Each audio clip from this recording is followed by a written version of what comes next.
June മാസം 11-ാം തീയതി ക്രിസ്തുവർഷം 2025. പാലാരിവട്ടം ബൈബിൾ ചർച്ച് മലയാളം കൂട്ടായ്മയിൽ നിന്ന് ദൈവവചനവുമായി ഒരിക്കൽ കൂടി വിൻസെൻ്റ് തോമസ്. എനിക്ക് വ്യക്തിപരമായിട്ട് ദൈവം നൽകുന്ന ഓരോ അവസരങ്ങൾക്കായിട്ട്, ഈ സുവിശേഷീകരണത്തിനായിട്ട്, വിശ്വാസികളുടെ നന്മയ്ക്കായിട്ട് ഇത് തീർക്കുന്ന കൃപയ്ക്കായിട്ട് ഞാൻ നന്ദിയോടെ സ്തുതിക്കുന്നു. ഇന്നത്തെ എന്നെ കേൾക്കുന്ന, എൻ്റെ സന്ദേശം കേൾക്കുന്ന ഏവർക്കും കർത്താവായ യേശു ക്രിസ്തുവിൻ്റെ നാമത്തിൽ കൃപയും സമാധാനവും നേർന്നുകൊള്ളുന്നു. ഇന്നത്തെ തിരുവചന വായനയ്ക്കായി എഴുതിയിരിക്കുന്ന വേദഭാഗം ഗലാത്യ ലേഖനം 3-ാം അധ്യായത്തിൻ്റെ 15 മുതൽ 18 വരെ വാക്യങ്ങളാണ്. ഗലാത്യ ലേഖനം 3-ാം അധ്യായം അതിൻ്റെ 15 മുതൽ 18 വരെയുള്ള വാക്യങ്ങൾ. സഹോദരന്മാരെ, ഞാൻ മനുഷ്യരുടെ ഇടയിൽ നടപ്പുള്ള ഒരു ദൃഷ്ടാന്തം പറയാം. ഒരു മനുഷ്യൻ്റെ നിയമമായാലും അതിന് ഉറപ്പ് വന്ന ശേഷം ആരും ദുർബലമാക്കുകയോ അതിനോട് വല്ലതും കൂട്ടിക്കൽപ്പിക്കുകയോ ചെയ്യുന്നില്ല. എന്നാൽ അബ്രാഹാമിനും അവൻ്റെ സന്തതിക്കും വാഗ്ദത്തങ്ങൾ ലഭിച്ചു.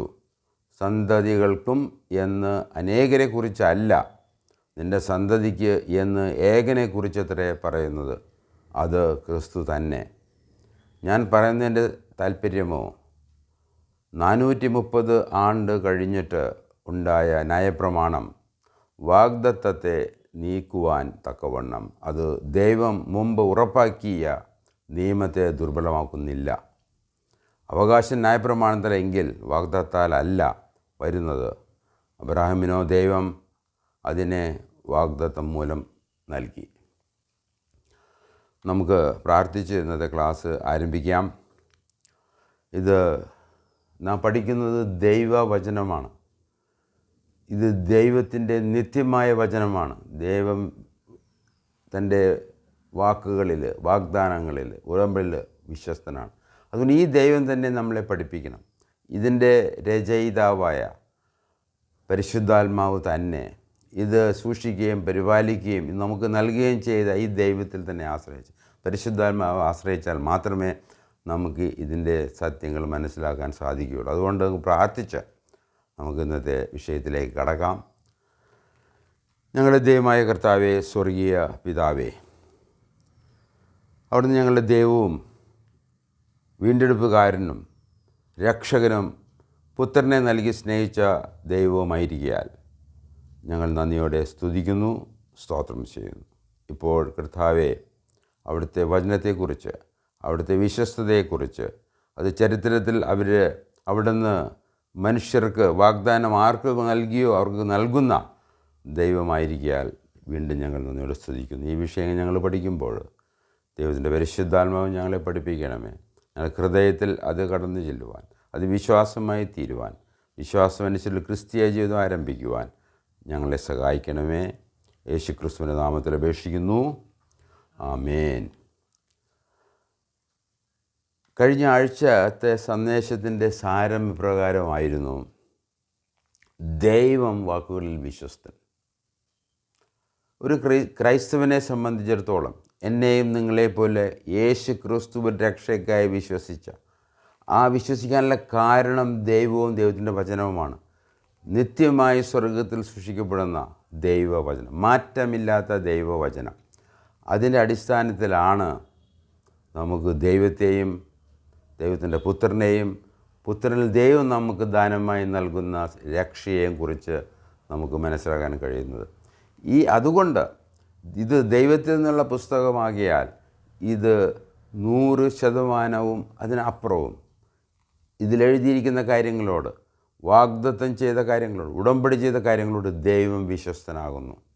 ഇതാണ് കഴിഞ്ഞ ആഴ്ചയിൽ നാം 136-ാം സങ്കീർത്തനം വായിച്ചുകൊണ്ടും ദൈവം അബ്രാഹാമിനോട് ചെയ്ത വാഗ്ദാനങ്ങൾ പരിശോധിച്ചുകൊണ്ടും ദൈവം അബ്രാഹാമിനോട് ചെയ്ത ഉടമ്പടിയും ആ ഉടമ്പടിയിലെ വാഗ്ദത്ത ദേശവും അതിൻ്റെ അതിരുകളും എല്ലാം നമ്മൾ അല്പമായി പരിശോധിച്ചിട്ടാണ് നാം ആ സന്ദേശത്തിൻ്റെ സാരമായി നാം പറഞ്ഞത് ദൈവം വാക്കുകളിൽ വിശ്വസ്തനാണ്.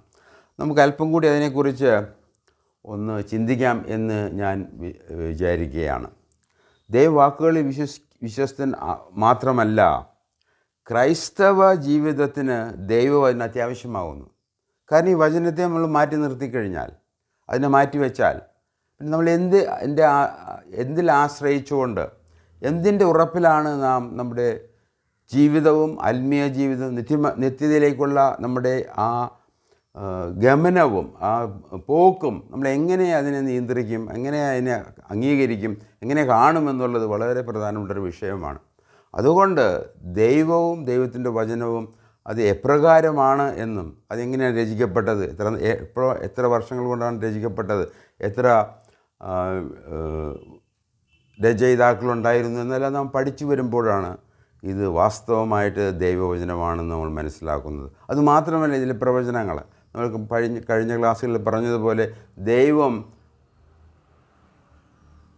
എല്ലാം അവസാനവും അതിൻ്റെ ആരംഭം മുതൽ അവസാനം വരെ അതിനിടയ്ക്കുള്ള കാര്യങ്ങളെല്ലാം തന്നെ അറിയുന്ന സർവജ്ഞാനിയായിട്ടുള്ളൊരു ദൈവമാണ്. അതുകൊണ്ട് ദൈവത്തിന് വരാൻ പോകുന്ന കാര്യങ്ങൾ കൃത്യമായിട്ട് തൻ്റെ വചനത്തിൽ രേഖപ്പെടുത്തുവാനും അത് അപ്രകാരം തന്നെ സംഭവിക്കുവാനും സാധിക്കുന്നത്. കാരണം ദൈവം സർവജ്ഞാനിയാകയാൽ കാര്യങ്ങൾ മുന്നമേ അറിയാവുന്നതുകൊണ്ട് പ്രവചനമായിട്ട് നമുക്ക് മുന്നമേ അറിയാം. അതുകൊണ്ട് ക്രൈസ്തവ ജീവിതത്തിന് ദൈവം ആവശ്യമാണ്, ക്രിസ്തു ആവശ്യമാണ്, ദൈവത്തിൻ്റെ അരുളപ്പാടുകൾ ആവശ്യമാണ്, അതിലെ വാഗ്ദാനങ്ങൾ, ഉടമ്പടികൾ നാം അറിഞ്ഞാൽ മാത്രമേ നമ്മുടെ ക്രൈസ്തവ ജീവിതത്തിന് അത് ഗുണകരമായിരിക്കുകയുള്ളൂ.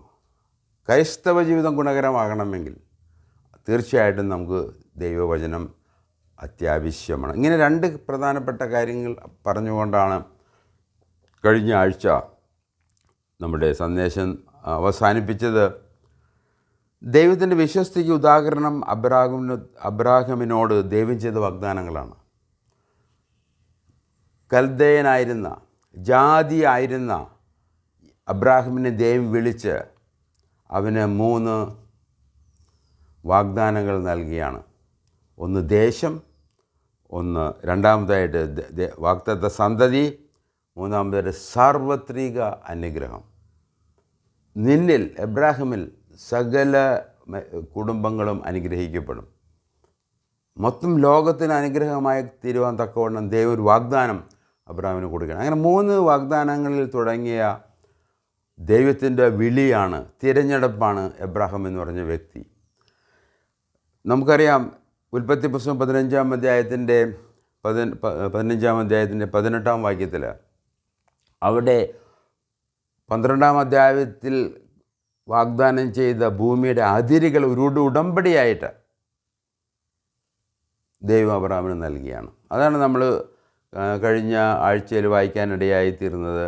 ഉൽപ്പത്തി പുസ്തകം അതിൻ്റെ 15-ാം അധ്യായത്തിൻ്റെ ഉൽപ്പത്തി പുസ്തകം 18-ാം വാക്യത്തിൽ അവിടെ ഇപ്രകാരമാണ് ദൈവം അബ്രാഹിമിനോട് പറയുന്നത്.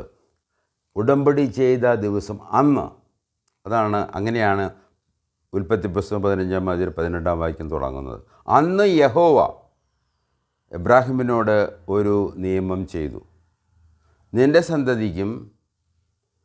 സന്തതിക്ക് ഞാൻ മിസ്രയീം നദി തുടങ്ങി ഫ്രാത്ത് നദിയായ മഹാനദി വരെയുള്ള ഈ ദേശത്തെ നിത്യമായിട്ട് നിനക്ക് നൽകിയിരിക്കുകയാണ്.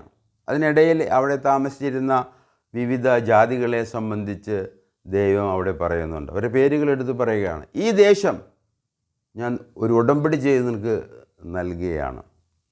അത് മാറാത്ത ഉടമ്പടിയാണ്. അത് തീർച്ചയായിട്ടും അത് അപ്രകാരം തന്നെ അത് നടക്കും, നിവൃത്തിയാകും എന്നുള്ളത് ഉറപ്പായ വിഷയമാണ്. കാരണം ദൈവം ചെയ്ത കാര്യമാണ്. ദൈവത്തിൻ്റെ വാക്കുകൾ മാറാത്തവനാകുന്നുണ്ട്. അത് മാറിക്കഴിഞ്ഞാൽ അത് നമ്മുടെ ക്രിസ്തീയ ജീവിതത്തിൽ പിന്നെ യാതൊരു സ്ഥിരതയും ഉണ്ടാകത്തില്ല. എന്നാൽ ദൈവം തൻ്റെ വാക്കുകളിൽ വിശ്വസ്തനായതുകൊണ്ടും തൻ്റെ പുസ്തകത്തിൽ തന്നെ എഴുതിയിരിക്കുന്ന കാര്യങ്ങൾ, പ്രവചനങ്ങൾ എല്ലാം അത് സത്യസന്ധമായിട്ട് നടക്കുമെന്നുള്ള ഉറപ്പുള്ളത് കൊണ്ട് നമുക്ക് തീർച്ചയായിട്ടും നമ്മുടെ ക്രിസ്തീയ ജീവിതത്തിന് അത് ആവശ്യം മാത്രമല്ല, അത് നമ്മൾക്ക് സ്ഥിരതയും പ്രത്യാശയും നമ്മുടെ ജീവിതത്തിന് ഒരു മുൻതൂക്കവും നൽകുകയാണ്. അപ്പോൾ ഈ ചില പരിഭാഷകളിൽ, ഇംഗ്ലീഷ് പരിഭാഷയൊക്കെ നോക്കിക്കഴിഞ്ഞപ്പോൾ റിവർ ടു സീ എന്നാണ് അത് പരിഭാഷപ്പെട്ടിരിക്കുന്നത്. റിവർ ടു സീ, ഇന്ന് ഇസ്രായേലിനെതിരായിട്ടുള്ള തൻ്റെ ശത്രുക്കളുടെ ഒരു പ്രധാന പ്രമാണം ഇതാണ്, sea river to the sea എന്ന് പറഞ്ഞാൽ ദൈവം വാഗ്ദാനം ചെയ്ത അബ്രാഹാമിന് വാഗ്ദാനം ചെയ്ത ഭൂമിയെ അബ്രാഹിമിൻ്റെയും ഇസ്ഹാക്കിൻ്റെയും യഹൂദന്മാരുടെ മശൂഹായുടെയും യഹൂദന്മാരുടെ രാജാവായ കർത്താവ് യേശുക്രിസ്തുവിനെയും എതിരായിട്ടുള്ള സംരംഭങ്ങൾ ഇന്ന് നടക്കുകയാണ്. അവർ പറയുന്നത് ദൈവം ഇവർക്ക് കൊടുത്ത ഈ വാഗ്ദത്ത ഭൂമി അവർ കൈയെടുക്കും. അതുമാത്രമല്ല, നമ്മൾ 83-ാം സങ്കീർത്തനത്തിൽ വായിച്ച പോലെ അവിടെ ശത്രുക്കളുടെ അക്കാലത്തെ എഴുതിയ കാലത്തെ പേരുകൾ എടുത്ത്, രാജ്യങ്ങളുടെ പേരെടുത്ത് പറഞ്ഞുകൊണ്ട് പറയുകയാണ്, നിൻ്റെ ചുറ്റും താമസിക്കുന്ന ശത്രുക്കൾ അവരെല്ലാം തോൽപ്പിച്ച് ദൈവം അബ്രാഹിമിനോട് വാഗ്ദത്തം ചെയ്ത ദേശം അത് നൽകപ്പെടും. അത് തീർച്ച. ഇതാണ് ദൈവവചനത്തിൻ്റെ ഉറപ്പ്. അതുകൊണ്ട് ആണ് നാം പലപ്പോഴും പറഞ്ഞിട്ടുള്ളത്, ദൈവമാണ് എപ്പോഴും വിശ്വസ്തൻ, ദൈവമാണ് എല്ലാത്തിലും വിജയാളി. അതുകൊണ്ട് ദൈവത്തോട് മത്സരിക്കാതിരിക്കുന്നതാണ് മനുഷ്യന് ബുദ്ധി. കാരണം മനുഷ്യൻ ഒരിക്കലും ദൈവത്തോട് ജയിക്കാൻ പറ്റുകയില്ല. കാരണം ദൈവം സർവശക്തനാണ്, നാം സൃഷ്ടിയാണ്, സൃഷ്ടിയുടെ പരിമിതികളുണ്ട്. നമുക്ക് 70 ഏറിയാൽ 80 അതിന് ശക്തിയോട് കൂടിയുള്ള ജീവിതമാണ്. അതുകൊണ്ട് ഒരിക്കൽ പോലും ഒരു മനുഷ്യർക്കോ അത് സാധ്യമല്ല എന്നുകൂടി ഓർമ്മിക്കാൻ ഞാൻ ആഗ്രഹിക്കുകയാണ്. അങ്ങനെ ദൈവം 3 വാഗ്ദാനങ്ങൾ ചെയ്ത ഒരു പ്രധാനപ്പെട്ടതാണ് ദേശം. ലാൻഡ് പ്രോമിസ് എന്ന് ഇംഗ്ലീഷിൽ പറയും. ഒരു ദേശം, ഒരു അതിരുകളോടുകൂടിയ ദേശം ദൈവം എബ്രാഹിമിന് വാഗ്ദാനം ചെയ്തു. അത് മാത്രമല്ല, അവൻ്റെ സന്തതിക്ക്. അപ്പോൾ ഈ സന്തതി ആരാണ് എന്നുള്ളത് കൂടി വിഷയമാണ്. കാരണം എബ്രാഹിമിന് പല ഭാര്യമാരുണ്ടായിരുന്നു, അതിൽ പല വിധത്തിൽ കുഞ്ഞുങ്ങൾ ജനിച്ചിട്ടുണ്ട്, മക്കൾ ജനിച്ചിട്ടുണ്ട്. അതിൽ ഏതാണ് വാഗ്ദത്ത സന്തതി? ഈ വാഗ്ദത്ത സന്തതിയുടെ ജനാവലിക്കാണ് ദൈവം ഈ ഭൂമി കൊടുത്തിരിക്കുന്നത്. അതുകൊണ്ടാണ് ഇന്നൊരു കുടുംബത്തർക്കമായിട്ട് ഇന്ന് തീർന്നിരിക്കുന്നത്. ഇസ്രായേൽ എന്നുള്ളതൊരു കുടുംബത്തർക്കമായിട്ട് തീർന്നിരിക്കുകയാണ്. അതിൻ്റെ അതിരുകൾ, ആരാണ് അതിൻ്റെ അവകാശി എന്നുള്ളത്. അതുകൊണ്ട് ശത്രുപക്ഷത്ത് നിന്നുകൊണ്ട് ഇന്ന് UN 194 രാഷ്ട്രങ്ങളും ഇസ്രായേലിനെതിരാണ്. എന്നാൽ ഒരു വലിയ സംഘടന കൂടി നമുക്ക് എന്നോട് കൂട്ടിച്ചേർക്കാം. ഐക്യരാഷ്ട്രസഭ എന്ന് പറയുന്ന 195 രാജ്യങ്ങളിൽ 194 ഇസ്രായേലിന് ശത്രുതയുള്ള, അങ്ങനെ വലിയ ഒരു ശത്രുതയുടെ ബലത്തിലാണെന്ന് ശത്രു പ്രവർത്തിക്കുന്നത്. എന്നാൽ ഇതിനൊക്കെ ഉപരിയായിട്ട് ദൈവമായിരിക്കുന്നത് കൊണ്ട്, ദൈവം വാഗ്ദാനങ്ങളിൽ വിശ്വസ്തനായതുകൊണ്ട്, അവൻ പറഞ്ഞ കാര്യങ്ങൾ നടപ്പാക്കുമെന്നുള്ളത് ഉറപ്പുള്ളത് കൊണ്ടും, അവൻ ശക്തനായതുകൊണ്ടും അത് അപ്രകാരം തന്നെ നടക്കും. അതുകൊണ്ട് നമ്മുടെ ഈ കാലങ്ങളിൽ, ഈ ദിവസങ്ങളിൽ വലിയ സംഭവങ്ങൾ ലോകത്തിൽ നടന്നുകൊണ്ടിരിക്കുകയാണ്. അതുകൊണ്ട് നമ്മൾ ദൈവത്തിലേക്കും ദൈവവചനത്തിലേക്കും തിരിയേണ്ടത് ആവശ്യം. എന്നാൽ മാത്രമേ നമുക്കൊരു ശാശ്വതമായ സമാധാനത്തിലുള്ള ജീവിതം നമുക്ക് സാധ്യമുള്ളൂ. കാരണം അതുപോലെ മാറി മറഞ്ഞുകൊണ്ടിരിക്കുന്ന യുദ്ധങ്ങളും യുദ്ധഭീതികളും ഉള്ള ഈ ലോകത്തിൽ നാം ശാന്തമായിട്ട് ദൈവഭക്തന്മാരായിട്ട് ക്രൈസ്തവ ജീവിതം തുടരണമെങ്കിൽ ഈ അറിവ്, ദൈവത്തിലെ പ്രവചനങ്ങളുടെ അറിവും വളരെ ആവശ്യമാണ്. രണ്ടാമതായിട്ട് ദൈവം കൊടുത്ത വാഗ്ദത്ത സന്തതി എന്നുള്ളതാണ്. ഒരു സന്തതിയെ അവൻ കൊടുത്തു, ഒരു വാഗ്ദാനം ചെയ്ത സന്തതി. അപ്പോൾ എബ്രാഹിമിനുണ്ടായ ധാരാളം മക്കളിൽ ഒരു വ്യക്തി മാത്രമാണ് വാഗ്ദത്ത സന്തതി. അത് ഇസഹാക്കാണ്. ഇസഹാക്കിൽ നിന്നാണ് യാക്കോബിൽ നിന്ന് 12 ഗോത്രപിതാക്കൾ, അവർക്കാണ് ഈ വാഗ്ദാനങ്ങളുടെ അവകാശം. ആ അവകാശം, ആ സന്തതി എന്നുള്ളത് നമ്മൾ വായിച്ച വേദഭാഗത്ത് പറയുന്നത്, ഗലാത്യലേഖനം 3-ാം അധ്യായത്തിൻ്റെ 16-ാം ഭാഗത്തിൽ ആ വാഗ്ദത്ത സന്തതി, എബ്രാഹിമിനോട് ദൈവം വാഗ്ദാനം ചെയ്ത ആ സന്തതി, അത് ക്രിസ്തു ആകുന്നു എന്നാണ്. അതുകൊണ്ടാണ് പുതിയ നിയമത്തിൽ മത്തായിയുടെ സുവിശേഷത്തിലും ലൂക്കോസിൻ്റെ സുവിശേഷം ജനാവലി എഴുതിയിരിക്കുന്നത്. യേശു ആരുടെ മകനാണ്? ഒരു മനുഷ്യൻ എന്നുള്ള നിലയിൽ കന്യകയിൽ ജനിച്ച യേശു അവൻ ആരുടെ മകനാണ്? അവൻ എബ്രാഹിമിൻ്റെ മകൻ, ദാവീദിൻ്റെ മകൻ. അതുകൊണ്ട് ജനാവലി വളരെ പ്രധാനപ്പെട്ട വംശാവലി വളരെ പ്രധാനപ്പെട്ട ഒരു വിഷയമാണ്. ആ ക്രിസ്തു, ആ വാഗ്ദത്ത സന്തതി, അവനാണ് വാസ്തവത്തിൽ അവൻ്റെ അവകാശിയും. അതുകൊണ്ടാണ് നാം അവനിൽ വിശ്വസിക്കുമ്പോൾ നമുക്ക് പാപക്ഷമയെ മാത്രമല്ല അവകാശം കൂടി ലഭിക്കാൻ പോവുകയാണ്. ആ അവകാശം ഇസ്രായേലിന് കൊടുത്ത അവകാശമല്ല, അത് വാഗ്ദത്ത ഭൂമിയാണ് അവർക്ക് കൊടുത്തിരിക്കുന്നത്. നമുക്ക് തന്നിരിക്കുന്ന അതല്ല. ഇന്ന് വിശ്വസിക്കുന്നവർക്ക് നൽകിയിരിക്കുന്ന അവകാശം ക്രിസ്തുവിലുള്ള അവകാശങ്ങളാണ്. അപ്പോൾ ക്രിസ്തു എന്തൊക്കെ അവകാശങ്ങൾ അവൻ്റേതാണോ അവൻ്റെ കൂടെ നാം നിന്ന് നമുക്കത് ലഭിക്കും. അപ്പോൾ അങ്ങനെ ഒന്നാമതായിട്ട് ദൈവം ചെയ്ത വാഗ്ദത്തം ദേശമാണ്. രണ്ടാമതായിട്ട് വാഗ്ദത്ത സന്തതിയാണ്. അത് ഇസ്രായേലിൽ നിന്ന് യേശു ക്രിസ്തു. അതാണ് ഗലാത്യ ലേഖനം 3-ാം അധ്യായത്തിൻ്റെ 16-ാം വാക്യം. നമുക്കൊന്ന് വായിച്ചു നോക്കാം.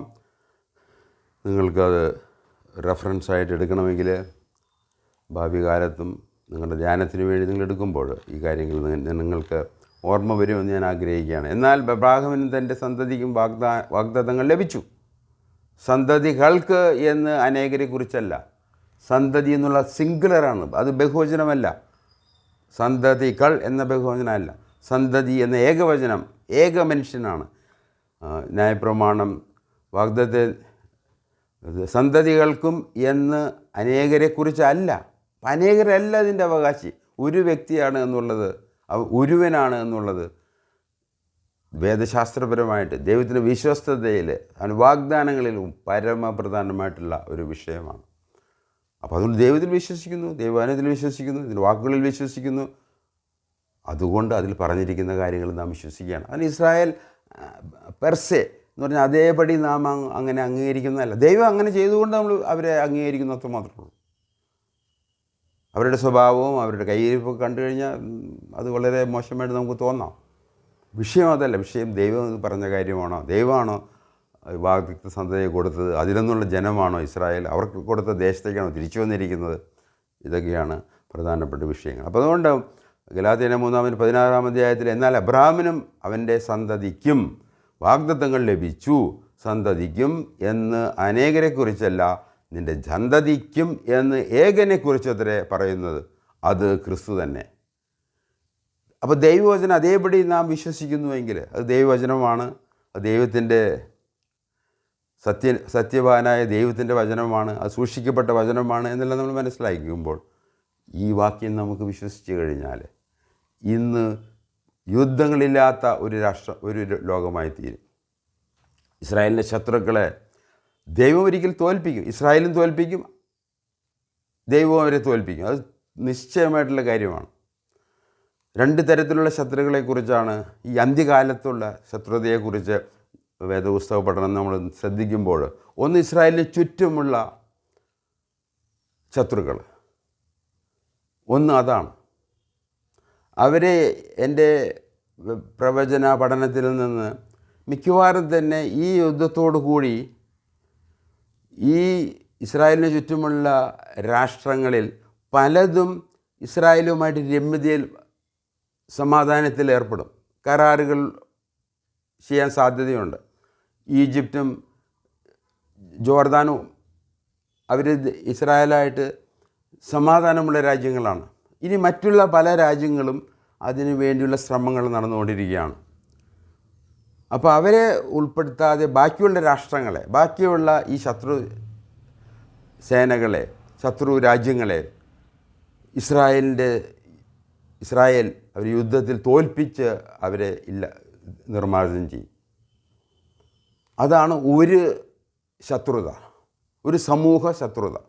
രണ്ടാമതായിട്ട് നാം കാണുന്നത് ലോകമെമ്പാടുമുള്ള വിവിധ രാജ്യങ്ങൾ ചേർന്ന് ഇസ്രായേലിനെതിരായിട്ടുള്ളൊരു സംരംഭം. അതുകൊണ്ട് ഞാൻ പറയുന്നത് ഐക്യരാഷ്ട്രസഭയിൽ നിന്ന് 190 രാജ്യങ്ങളിൽ അമേരിക്കയും ഒഴിച്ചാൽ ഇസ്രായേലിനെതിരായിട്ടുള്ള 193 രാഷ്ട്രങ്ങളാണ്. UN തന്നെ ഏറ്റവും ഇസ്രായേലിനോട് ശത്രുതയുള്ള ഒരു സമൂഹമായി തീർന്നിരിക്കുകയാണ്. വളരെ ശോചനീയമാണ്. ബുദ്ധിയും ബോധവും ദൈവവും ദൈവവചനവുമുള്ള രാഷ്ട്രങ്ങളിൽ നിന്ന് വന്ന നേതാക്കന്മാർ പോലും ദൈവവചനപ്രകാരം ഇസ്രായേലിന് രാഷ്ട്രമാകുവാൻ തക്കവണ്ണം UN വോട്ട് ചെയ്തവർ പോലും ഇന്ന് ഇസ്രായേലിനെതിരായി തീർന്നിരിക്കുകയാണ്. കാരണം അന്ത്യകാലത്ത് ഇങ്ങനെ ആയിരിക്കും. അപ്പോൾ അങ്ങനെ വലിയ ശത്രുക്കളുടെ മധ്യത്തിൽ ഈ ചെറിയ രാജ്യമായ ഇസ്രായേൽ ജയിക്കുമ്പോഴാണ് ദൈവത്തിന് മഹത്വം കിട്ടുന്നത്. അതുമാത്രമല്ല, ഈ ശത്രു രാജ്യങ്ങൾ 194 രാഷ്ട്രങ്ങളും യഹോവയാണ് ദൈവം എന്ന് മനസ്സിലാക്കുന്നൊരു ദിവസം വരാൻ പോവുകയാണ്. അപ്പോൾ അങ്ങനെ അബ്രാഹാമിനോട് ചെയ്ത വാഗ്ദാനങ്ങൾ നമ്മൾ പരിശോധിക്കുമ്പോൾ ഈ മൂന്നിലും ഒന്ന് ദേശമാണ്, ഒന്ന് വാഗ്ദത്ത സന്തതിയാണ്, അത് ക്രിസ്തുവാണെന്ന് നമ്മൾ പഠിക്കുകയാണ്. മാത്രമല്ല മൂന്നാമതൊരു സാർവത്രിക അനുഗ്രഹം നിന്നിൽ എബ്രാഹിമിൽ, നമ്മളത് കഴിഞ്ഞ ആഴ്ച വായിച്ച വിഷയമാണ്. നിന്നിൽ എബ്രാഹിമിൽ, അബ്രാഹിമിൻ്റെ സന്തതിയിൽ, ആ സന്തതി ക്രിസ്തുവിൽ എല്ലാ കുടുംബങ്ങളും അനുഗ്രഹിക്കാൻ പോകും. അതിനെക്കുറിച്ച് പറയുന്നത് വളരെ സന്തോഷമുള്ള ഒരു സുവിശേഷത്തിൻ്റെ വാർത്തയാണ്. വിശ്വാസത്താലുള്ള നീതീകരണം ഈ സാർവത്രിക അനുഗ്രഹങ്ങളോടുള്ള ബന്ധത്തിൽ സകല മനുഷ്യർക്കും വേണ്ടി ദൈവം ചെയ്തിരിക്കുന്ന ഒരു കാര്യമാണ്. അങ്ങനെ സാർവത്രിക അനുഗ്രഹം ഉൽപ്പത്തി പുസ്തകം 12-ാം അധ്യായത്തിൻ്റെ 3-ാം വാക്യത്തിലും 22-ാം അധ്യായത്തിൻ്റെ 18-ാം വാക്യത്തിലും അപ്പസ്തോല പ്രവൃത്തികൾ 3:25-ലും ഗലാത്യ ലേഖനം 3:8-ലും എഴുതിയിട്ടുണ്ട്. അപ്പോൾ ഗലാത്യ ലേഖനത്തിലേക്ക് നമുക്ക് കടക്കാം. കാരണം നമ്മൾ അവിടെ നിന്നാണല്ലോ തുടങ്ങിയത്. ഗലാത്യ 3-ാം അധ്യായത്തിൻ്റെ 8-ാം വാക്യത്തിൽ അവിടെ എഴുതിയിരിക്കുന്നത്, എന്നാൽ ദൈവം വിശ്വാസം മൂലം ജാതികളെ നീതീകരിക്കുന്നു എന്ന് തിരുവെഴുത്ത് മുൻ കണ്ടിട്ട് നിന്നിൽ സകല ജാതികളും അനുഗ്രഹിക്കപ്പെടും എന്നുള്ള സുവിശേഷം അബ്രാഹിമിനോട് മുമ്പ് കൂട്ടി അറിയിച്ചു. ഇത് ദൈവവചനത്തിൻ്റെ ഒരു ഭാഗമാണ്.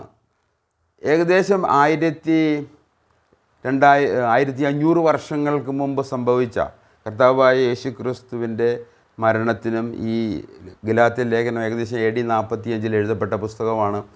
അതിന് ഏകദേശം 1500-ഉം 50 കൂടി 1550 വർഷങ്ങൾക്ക് സംഭവിച്ചൊരു കാര്യമാണ്.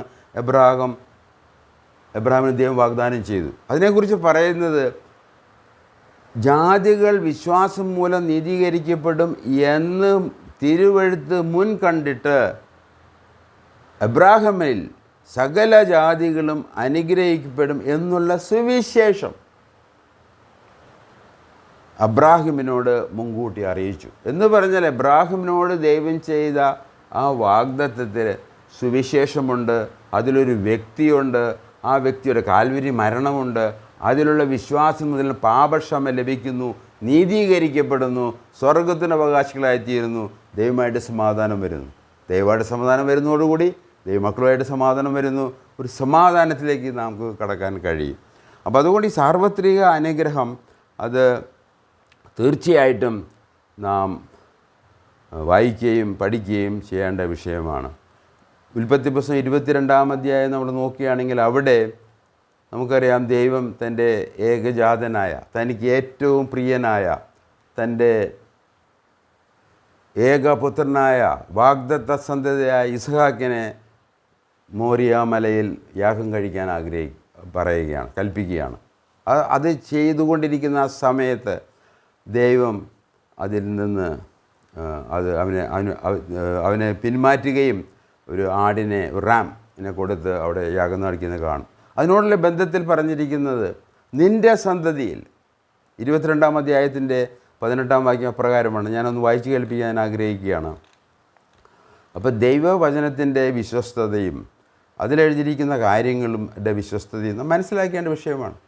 അത് മനസ്സിലാക്കി കഴിയുമ്പോൾ നമ്മൾ ക്രിസ്ത്യാനികൾ എന്നുള്ള വിധത്തിൽ, എന്ന നിലയിൽ ക്രൈസ്തവ ജീവിതത്തിന് വലിയ മാറ്റം നമ്മുടെ ജീവിതത്തിലുണ്ടാകും. 18-ാം വാക്യം, നീ എൻ്റെ വാക്ക് അനുസരിച്ചതുകൊണ്ട്, ഇവിടെ ദൈവം, യഹോവയായ ദൈവം. അപ്പോൾ യഹോവ എന്ന് പറയുമ്പോൾ ദൈവം ഇസ്രായേലിന് തന്നെ വെളിപ്പെടുത്തിയപ്പോൾ പറഞ്ഞ പേരാണ് യഹോവ. ഇതിന് കവണൻറ്റിനെ, ഉടമ്പടിയുടെ പേരാണത്. ദൈവം അബ്രാഹവുമായിട്ട് ചെയ്ത ഉടമ്പടിയുടെ ആ പേരാണ് യഹോവ എന്നുള്ളത്. ദൈവമാണിത്. എന്നാൽ അവർക്ക് വെളിപ്പെടുത്തിയത് ഞാനാകുന്നവൻ എന്നുള്ള പേരിലാണ്. അതാണ് യഹോവ എന്ന നാമം. ഇവിടെ പറഞ്ഞിരിക്കുകയാണ്, നീ എൻ്റെ വാക്ക്, നീ യഹോവയുടെ വാക്ക് അനുസരിച്ചതുകൊണ്ട് നിൻ്റെ എബ്രാഹിമിൻ്റെ സന്തതി മുഖാന്തരം ഭൂമിയിലുള്ള സകല ജാതികളും അനുഗ്രഹിക്കപ്പെടും എന്ന് ഞാൻ എന്നെക്കൊണ്ട് തന്നെ സത്യം ചെയ്തിരിക്കുന്നു എന്ന് യഹോവ അരുളി ചെയ്തു. ഇവിടെ സത്യം ചെയ്തിരിക്കുകയാണ്. ദൈവത്തിന് സത്യം ചെയ്യേണ്ട ആവശ്യമില്ല, കാരണം ദൈവത്തേക്ക് വലുതായിട്ടൊരാളില്ലല്ലോ. എന്നാലും ദൈവം പറയുകയാണ്. എന്ന് പറഞ്ഞാൽ അത്ര ഉറപ്പായിട്ട് നിശ്ചയമായിട്ടും 100 പ്രാവശ്യം നിശ്ചയമായിട്ടും അത് സംഭവിക്കും, അത് നടക്കുമെന്നുള്ളത് ദൈവം പിന്നെയും പറയുകയാണ്. അതാണ് 22-ാം വാക്യത്തിൽ. അപ്പോൾ 12-ാം ഉൽപ്പത്തി 12-ൻ്റെ 3-ാം വാക്യത്തിലും 22-ാം വാക്യത്തിലും 22-ൻ്റെ 18-ാം വാക്യത്തിലും എല്ലാം ഈ സാർവത്രിക അനുഗ്രഹങ്ങളെക്കുറിച്ച് വീണ്ടും പറയുകയാണ്. അതിനുശേഷം പുതിയ നിയമത്തിൽ കർത്താവായ യേശു ക്രിസ്തുവിൻ്റെ മരണശേഷം പരിശുദ്ധാത്മാവിനെ അയച്ച് പരിശുദ്ധാത്മാവ് നിറഞ്ഞവരായ അപ്പസ്തോലന്മാർ എഴുതിയ ദൈവവചനത്തിലും ഇത് ഉദ്ധരിച്ചുകൊണ്ട് പറയുകയാണ്, ഇതാണ് ഇതിൻ്റെ സംഭവം.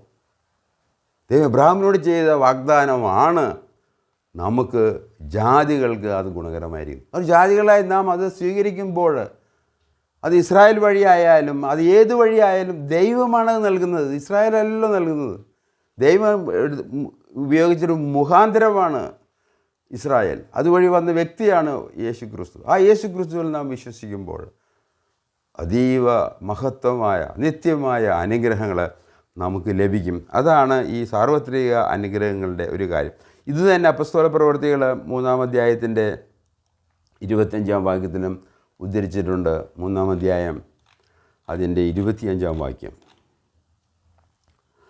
ഭൂമിയിലെ സകല വംശങ്ങളും നിൻ്റെ സന്തതിയിൽ അനുഗ്രഹിക്കപ്പെടും എന്ന് ദൈവം അബ്രാഹാമിനോട് അരുളി നിങ്ങളുടെ പിതാക്കന്മാരോട് ചെയ്ത നിയമത്തിൻ്റെയും പ്രവാചകന്മാരുടെയും മക്കൾ നിങ്ങൾ തന്നെ.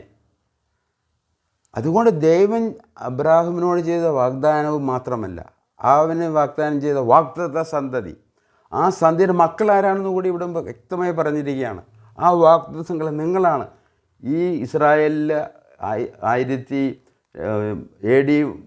1033 എഴുതപ്പെട്ട ഈ പുസ്തകം, ഏകദേശം 30 തൊട്ട് 60 വരെ കാലഘട്ടത്തിൽ എഴുതിയ ഈ നടപടി പുസ്തകം, ഈ അപ്പസ്തോല പ്രവൃത്തികൾ എഴുതിയിരിക്കുകയാണ്. ചരിത്ര പുസ്തകമാണ്.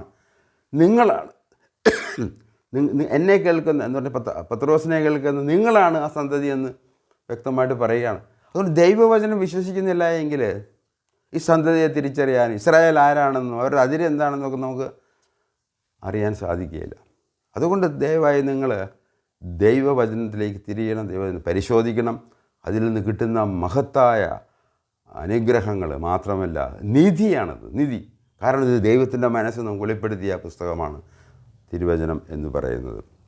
അപ്പോൾ അങ്ങനെ അബ്രാഹാമിനോട് ചെയ്ത വാഗ്ദാനങ്ങൾ ദൈവം വിശ്വസ്തനാണ്. അതിലെ 3 പ്രധാനപ്പെട്ട കാര്യങ്ങൾ: ഒന്ന് ദേശം, വാഗ്ദത്ത സന്തതി, സാർവത്രിക അനുഗ്രഹം. ഇത് യഹൂദനും ജാതിക്കും ലഭ്യമാണ്.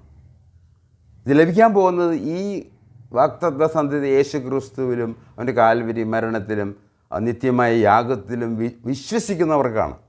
അവരാണ് നീതീകരിക്കപ്പെടാൻ പോകുന്നത്. അതുകൊണ്ടാണ് അബ്രാഹാമിനെക്കുറിച്ച് റോമാലേഖനം 4-ാം അധ്യായത്തിലും എബ്രായ ലേഖനത്തിലൊക്കെ പറയുന്നത് അവൻ വിശ്വസിച്ചു നീതിയായി കണക്കിട്ടു എന്നാണ്. വിശ്വാസമാണ്, വിശ്വാസത്തല്ല നീതീകരണം. നമ്മൾ ഗലാത്യൻ്റെ ലേഖനത്തിൽ നിന്ന് 15 മുതൽ 18 വരെ വായിച്ചു. അവിടെയും പറഞ്ഞിരിക്കുന്നത് അബ്രഹാം വിശ്വാസത്താലാണ് നീതീകരിക്കപ്പെടുന്നത്. അതാണ് സുവിശേഷം എന്നുള്ളത്.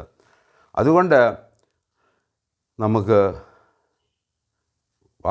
തീർച്ചയായിട്ടും ദൈവത്തിലും ദൈവവചനത്തിലും നമുക്ക് വിശ്വസിക്കാം. എന്നാൽ ആരിൽ വിശ്വസിക്കണമെന്നുള്ളതും വിഷയമാണ്. കാരണം ഈ വിശ്വാസത്തിൻ്റെ വ്യക്തി ആരാണ്? അത് സഭയാണോ യേശു ക്രിസ്തുവാണോ? അവിടെ ചരിത്രത്തിൽ പരിശോധിച്ചാൽ അത് പല സഭകളും അവരുടെ ഇഷ്ടാനുസരണം അത് മാറിക്കളഞ്ഞിരിക്കുകയാണ്. പൗരോഹിത്യം കടന്നു വന്നു, പാപക്ഷമയ്ക്ക് കാശ് കൊടുക്കേണ്ട കാലഘട്ടം വന്നു, മറിയയ്ക്ക് രക്ഷകരുടെ സ്ഥാനം കൊടുക്കുന്നു. അങ്ങനെ ഒരുപാട് ദുരുപദേശങ്ങൾ കടന്നു വന്ന് ദൈവവചനത്തെ കോട്ടിക്കളയുകയും ദൈവത്തിൻ്റെ വാഗ്ദാനങ്ങളിലും മനുഷ്യൻ്റെ നിത്യമായ രക്ഷയിലും മനുഷ്യർ കൈകടത്തി, സംഘടനകൾ കൈകടത്തി, മതങ്ങൾ കൈകടത്തി ഇതിനെല്ലാം വികലമാക്കി തീർന്നിരിക്കുകയാണ്. അതുകൊണ്ട് ദൈവവചനം നമ്മൾ ശരിയായിട്ട് അറിഞ്ഞാൽ മാത്രമേ നമുക്ക് സത്യം അറിയാനും സത്യം നിലനിൽക്കാനും കഴിയുകയുള്ളൂ. അതുകൊണ്ട് ആരിൽ വിശ്വസിക്കണമെന്ന് ഉള്ളതും വിഷയമാണ്. ഉൽപ്പത്തി പുസ്തകം 12-ാം അധ്യായത്തിൻ്റെ 3-ാം വാക്യം അനുസരിച്ച് അബ്രാഹിമിൻ്റെ വാഗ്ദത്ത സന്ധിയിൽ വിശ്വസിക്കണം. കാരണം അവൻ്റെ സന്ധിയിലാണ് സകല ജാതികളും അനുഗ്രഹിക്കപ്പെടാൻ പോകുന്നത്. ഉൽപ്പത്തി പുസ്തകം 22-ാം അധ്യായത്തിൻ്റെ 18-ാം വാക്യം അനുസരിച്ച് യേശു ക്രിസ്തുവിൽ വിശ്വസിക്കണം. കാരണം അവന് കൊടുത്ത സുവിശേഷം അതാണ്. വിശ്വാസത്തല്ല നീതീകരണ സുവിശേഷമായിട്ട് അബ്രാഹാമിന് വാഗ്ദാനം ചെയ്യുകയാണ് ചെയ്തത്. ഗലാത്യയിലെ 3:8 നമ്മൾ നോക്കുക. അതനുസരിച്ച് പ്രകാരം ഗലാത്യയിലെ 3:8 വാക്യം പ്രകാരം ജാതികളുടെ നീതീകരണം യേശു ക്രിസ്തുവിൽ വിശ്വാസം വഴിയാണ്. അതാണ് ദൈവം വാഗ്ദാനമായിട്ട് അബ്രാഹാമിന് കൊടുത്തത് എന്ന് പരിശുദ്ധാത്മാവ് എന്ന് പറഞ്ഞ പൗലോസ് അപ്പോസ്തലൻ എഴുതി വച്ചിരിക്കുകയാണ്. എന്നാൽ ലോകത്തിൽ 120 കോടി അംഗസംഖ്യയുള്ള റോമൻ കത്തോലിക്ക സഭ നീതീകരണത്തിന് യേശു ക്രിസ്തുവിനെ മാറ്റി നീതീകരണത്തിന് സഭയെ ആക്കി. വാസ്തവമായ വാഗ്ദത്ത സന്തതിയെ മാറ്റി ആ സ്ഥാനത്ത് സഭയാണ്. സഭയാണ് സഭയിലൂടെ മാത്രമാണ് രക്ഷ. സഭയാണ് നീതീകരിക്കുന്നത്. കൃപയാൽ വിശ്വാസത്താലുള്ള നീതീകരണം അത് യേശു ക്രിസ്തുവിന് പകരം സഭയായി മാറിയിരിക്കുകയാണ്. കാരണം ഒരു വലിയ സംഘടനയാണ് ഇപ്പോൾ. 120 കോടി ജനങ്ങൾ ലോകത്തിലുണ്ടെന്നാണ് കണക്ക്. രക്ഷകൻ്റെ സ്ഥാനം സഭ ഏറ്റെടുത്തിരിക്കുകയാണ്. ദൈവവചനത്തിൽ നിന്ന് സഭയുടെ ഉപദേശങ്ങൾ അവയ്ക്ക് ഊന്നൽ നൽകി. സഭ ദൈവവചനത്തിന് പകരം സഭയുടെ ഉപദേശങ്ങൾക്ക് ഊന്നൽ നൽകി, പ്രാധാന്യം നൽകി. സഭയാണ് എല്ലാം എന്ന് അവർ പറഞ്ഞു പഠിപ്പിക്കുകയാണ്. അതുമാത്രമല്ല, ഈ 120 കോടി ജനങ്ങൾ സംഖ്യയുള്ള ഈ സംഘടനയുടെ, ഈ മതശാഖയുടെ നേതാക്കന്മാർ ചേർന്ന് ദൈവവചനത്തിൻ്റെ പ്രാധാന്യം മാറ്റി അത് സഭയുടെ ഉപദേശങ്ങൾക്ക് ഊന്നൽ നൽകി. മറിയയെ സഹരക്ഷകയാക്കി. ഇസ്രായേലിനെ തള്ളിക്കളഞ്ഞു. മാത്രമല്ല, ഇസ്രായേലിൻ്റെ വാഗ്ദാനങ്ങളും ഉടമ്പടിയും ദൈവം വാഗ്ദാനങ്ങൾക്ക് ചെയ്ത് അബ്രാഹാമിനോടും അബ്രാഹാമിൻ്റെ സന്തതിയോടുമാണ്. ആ ഉടമ്പടി ചെയ്ത് അവനോടും അവൻ്റെ സന്തതിയോടെയാണ്. അതെന്ത് ചെയ്തു? ഇപ്പോൾ സഭ ഏറ്റെടുത്തിരിക്കുക. അപ്പം അങ്ങനെ ഇസ്രായേലിനെ തള്ളിക്കളഞ്ഞ് വാഗ്ദത്തങ്ങളും ഉടമ്പടിയും സഭയോടെ നിന്ന് തെറ്റായി പഠിപ്പിക്കുന്നു.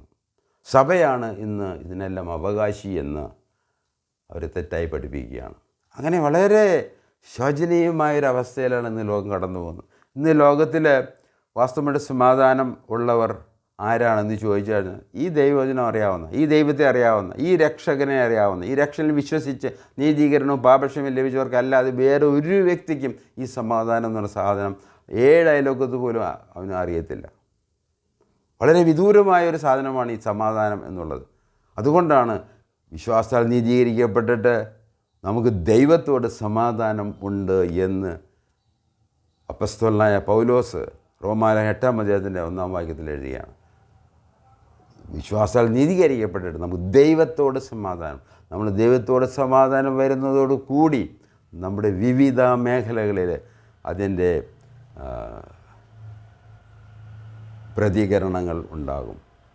കുടുംബത്തിലും ദാമ്പത്യ ജീവിതത്തിലും സമൂഹ ജീവിതത്തിലും രാഷ്ട്രീയ ജീവിതത്തിലും ഐക്യരാഷ്ട്ര നമ്മുടെ ബന്ധങ്ങളിലും ഈ സമാധാനത്തിൻ്റെ അലകൾ ചെന്ന് അവിടെ സമാധാനം ഉണ്ടാക്കാൻ സാധ്യതയുണ്ട്. കള്ളൻ കപ്പലിൽ തന്നെ എന്ന ഒരു ചൊല്ല് മലയാളത്തിലുണ്ട്. അത് റോമൻ കത്തോലിക്ക സഭയിൽ അത് വാസ്തവമാണ്. അത് നമുക്ക് കാണാൻ കഴിയും.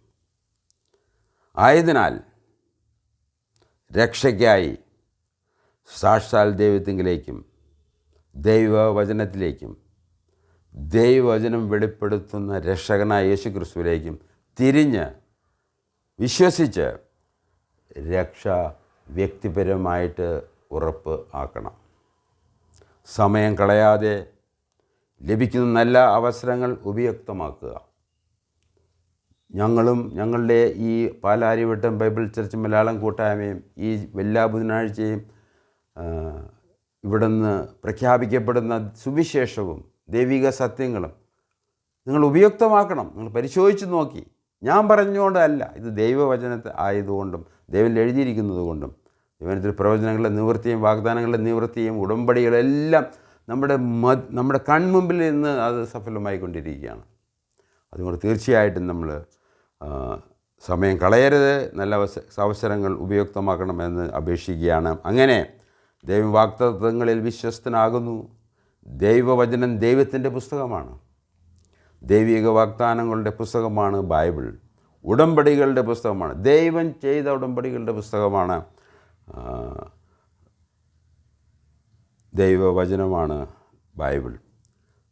ഉടമ്പടികളുടെ പുസ്തകം നമ്മൾ മാറ്റിക്കഴിഞ്ഞാൽ പിന്നെ ഉടമ്പടിക്ക് എന്താ വില? വാഗ്ദാനങ്ങളുടെ പുസ്തകത്തിൽ മാറ്റിക്കഴിഞ്ഞാൽ പിന്നെ വാഗ്ദാനങ്ങൾ എവിടെ പോയി? ബൈബിൾ എന്ന് പറയുന്നത് സുവിശേഷമാണ്. സുവിശേഷത്തിൻ്റെ പുസ്തകമാണ്. നല്ല വിശേഷം. ജാതികൾ വിശ്വാസത്താൽ, യേശുക്രിസ്തു വിശ്വാസത്താൽ നീതീകരിക്കപ്പെടുന്നു എന്നുള്ള സുവിശേഷം. അപ്പോൾ ഈ ബൈബിൾ മാറ്റി നിർത്തി കഴിഞ്ഞാൽ പിന്നെ സുവിശേഷം അവിടെ പോയി. അതെല്ലാം സഭയായി മാറിക്കഴിഞ്ഞു, സംഘടനയായി മാറിയിരിക്കുകയാണ്. മനുഷ്യനിർമ്മിതമായ സംഘടനകൾ. ബൈബിൾ നിത്യരക്ഷയുടെ പുസ്തകമാണ്. ബൈബിൾ മാറ്റി നിർത്തിക്കഴിഞ്ഞാൽ നമുക്ക് രക്ഷയ്ക്കായിട്ട് വേറൊരു നാമമോ വേറെ പുസ്തകമോ വേറെ അധികാരമോ ഇല്ല എന്ന് വേദപുസ്തകം പറയുന്നു. പിന്നെ രക്ഷിക്കപ്പെടുവാൻ ഭൂമിക്ക് ആകാശത്തിന് കീഴെ ഭൂമിയിൽ മീതെ നൽകപ്പെട്ട വേറൊരു നാമവുമില്ല. അത് കർത്താവ് യേശുക്രിസ്തു നാമം മാത്രമാണ്. അങ്ങനെ ദൈവവചനം മറിക്കാനോ തിരുത്താനോ കൂട്ടാനോ കുറയ്ക്കാനോ നീക്കിക്കളയാനോ മറ്റു ഗ്രന്ഥങ്ങളിൽ സ്വീകരിക്കാനോ ദൈവം അനുവദിക്കുന്നില്ല. അതാണ് ദൈവവചനത്തെ സംബന്ധിച്ച ദൈവത്തിൻ്റെ നിലപാട്. ഇതിനോടുള്ള ബന്ധത്തിൽ മാത്രമല്ല, ദൈവവചനത്തെ മറുതലിക്കുന്നത് അപകടകരമാണ്. വെളിപ്പാട് പുസ്തകത്തിലെ ബാധകൾ വരും. ജീവവൃക്ഷത്തിലും വിശുദ്ധ നഗരത്തിലും അംശം നഷ്ടപ്പെടും. വെളിപ്പാട് പുസ്തകം 22:18 മുതൽ 19 വാക്യങ്ങൾ. അത് വായിച്ച് ഇന്നത്തെ ക്ലാസ് അവസാനിപ്പിക്കാൻ ഞാൻ ആഗ്രഹിക്കുകയാണ്. എപ്പോഴും നല്ല സുവിശേഷത്തിൻ്റെ മറുഭാഗവുമുണ്ട്. അത് നല്ല വാർത്തയല്ല. അതുകൊണ്ട് നല്ല വാർത്ത എന്നുള്ളത് അബ്രഹാമിന് കൊടുത്ത വാഗ്ദാനം, ജാതികൾ യേശുക്രിസ്തുവിലുള്ള വിശ്വാസം മൂലം നിത്യരക്ഷയ്ക്ക് അർഹരാകുന്നു, അവൻ നീതീകരിക്കപ്പെടുന്നു. എന്നാൽ മറുഭാഗത്ത് ഈ ദൈവവചനത്തെ മാറ്റി അതിനെ കൂട്ടിക്കളയുന്നവരോട് ദൈവത്തിന് പറയാനുള്ളത്, അതിൻ്റെ വെളിപാട് പുസ്തകം 22 അവസാനത്തെ പുസ്തകം, അവസാനത്തെ അധ്യായം, അതിൻ്റെ 18, 19 വാക്യങ്ങൾ നിങ്ങൾക്കറിയാമല്ലോ. 19, 20, 21 3 വാക്യങ്ങളും കഴിഞ്ഞാൽ കാനൺ ഓഫ് സ്ക്രിപ്ചർ ഫിനിഷ്ഡ്. അതുകൊണ്ട് ഇത് വളരെ പ്രധാനപ്പെട്ട ഒരു വിഷയമാണ്. നമുക്ക് ദൈവവചനത്തിലേക്ക് തിരിയണം. അതിനെ കൂട്ടിക്കളയാനോ മറയ്ക്കാനോ വേറെ പുസ്തകങ്ങൾ ആശ്രയിക്കാനോ നമുക്ക് അവകാശമില്ല. അതിൻ്റെ 18, 19 വാക്യങ്ങൾ ഞാൻ ആഗ്രഹിക്കുകയാണ്. വെളിപാട് പുസ്തകം 22 അധ്യായം 18, 19 വാക്യങ്ങൾ. ഈ പുസ്തകത്തിലെ പ്രവചനം കേൾക്കുന്ന ഏവനോടും ഞാൻ സാക്ഷീകരിക്കുന്നത് എന്തെന്നാൽ, അതിനോട് ആരെങ്കിലും കൂട്ടിയാൽ ഈ പുസ്തകത്തിൽ എഴുതിയ ബാധകളെ ദൈവം അവന് വരുത്തും. 19 വാക്യം. ഈ പ്രവചന പുസ്തകത്തിലെ വചനത്തിൽ നിന്ന് ആരെങ്കിലും വല്ലതും നീക്കിക്കളഞ്ഞാൽ ഈ പുസ്തകത്തിൽ എഴുതിയിരിക്കുന്ന ജീവവൃക്ഷത്തിലും വിശുദ്ധ നഗരത്തിലും അവനുള്ള അംശം ദൈവം നീക്കിക്കളയും. ഇതൊരു സൂചനയായിട്ട് നമ്മെടുത്ത് അതിൻ്റെ നല്ല വശം ദൈവവചനത്തിലെ വാഗ്ദാനങ്ങളിലും യേശുക്രിസ്തുവിലുള്ള വിശ്വാസത്താൽ, കൃപയാൽ വിശ്വാസത്തിലുള്ള നീതീകരണത്തിൽ വിശ്വസിച്ച് ദൈവമക്കളായി ആശ്വാസത്തോടുകൂടി സന്തോഷത്തോടെ പ്രത്യാശയിൽ ഈ ജീവവൃക്ഷത്തിൻ്റെ അംശത്തിൽ നിന്ന് ഭക്ഷിക്കാനും ദൈവത്തോടുകൂടെ വസിക്കാനും അനുഗ്രഹങ്ങളിലേക്ക് പ്രവേശിക്കുവാനും നിത്യമായ അനുഗ്രഹം പ്രവേശിക്കാനും ദൈവം ഇടയാക്കട്ടെ എന്ന് ഞാൻ പ്രാർത്ഥിച്ചുകൊണ്ട് ഇന്നത്തെ ക്ലാസ് അവസാനിപ്പിക്കുകയാണ്. നമുക്ക് പ്രാർത്ഥിച്ച് ഇന്നത്തെ ക്ലാസ് അവസാനിപ്പിക്കാം. ഞങ്ങളുടെ ദൈവമായ കർത്താവേ, സ്വർഗീയ പിതാവേ, അവിടുത്തെ വചനത്തിനായിട്ട് നന്ദി പറയുന്നു. അത് വാഗ്ദാനങ്ങൾക്ക് ഉടമ്പടികൾക്കായിട്ടും ഞങ്ങൾ നന്ദി പറയുന്നു. ജാതികൾക്ക് ക്രിസ്തു യേശു വഴി, അവൻ്റെ കാൽവരി വഴി, അവനിലൂടെ ഞങ്ങൾക്ക് ദൈവത്തോടെ സമാധാനം, നിത്യരക്ഷ, നിത്യമായ പ്രത്യാശ, നിത്യമായ അനുഗ്രഹങ്ങൾ ഞങ്ങൾക്ക് വാഗ്ദാനം ചെയ്തിരിക്കാൻ ഞങ്ങൾ നന്ദി പറയുന്നു. അത് മനസ്സിലാക്കുവാനും വിശ്വസിക്കുവാനും ദൈവത്തിൻ്റെ പരിശുദ്ധാത്മ ഞങ്ങളെ സഹായിക്കണമേ. ഇപ്പോൾ അനുഗ്രഹത്തോടെ പറഞ്ഞയക്കണമേ. കർത്താവായ യേശുക്രിസ്തുവിൻ്റെ കൃപയും പിതാവായ ദൈവത്തിൻ്റെ സ്നേഹവും പരിശുദ്ധാത്മാവിൻ്റെ കൂട്ടായ്മയും ഞങ്ങളോട് ഏവരോടും കൂടി ഇരിക്കുമാറാകട്ടെ. ആമേൻ. നിങ്ങൾ കേട്ടതിന് നന്ദി. ദൈവം അനുവദിച്ചാൽ അടുത്ത ആഴ്ച കാണാം, കേൾക്കാം. Thank you.